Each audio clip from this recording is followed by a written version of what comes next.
வாரிசு அரசியலுக்கு பலியாகும் அமைப்பாக அரசியல் இருப்பதாக பிரதமர் நரேந்திர மோடி கூறியிருக்கிறார்.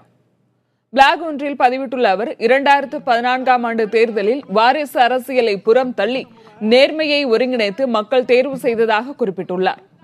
அதற்கு முன் ஊடகம் முதல் நாடாளுமன்றம் வரை, வீரர்கள் முதல் பேச்சு சுதந்திரம் வரை, அரசியல் சட்டம் முதல் நீதிமன்றங்கள் வரை எதுவும் விட்டுவைக்கப்படவில்லை என்று பிரதமர் மோடி தெரிவித்தார்.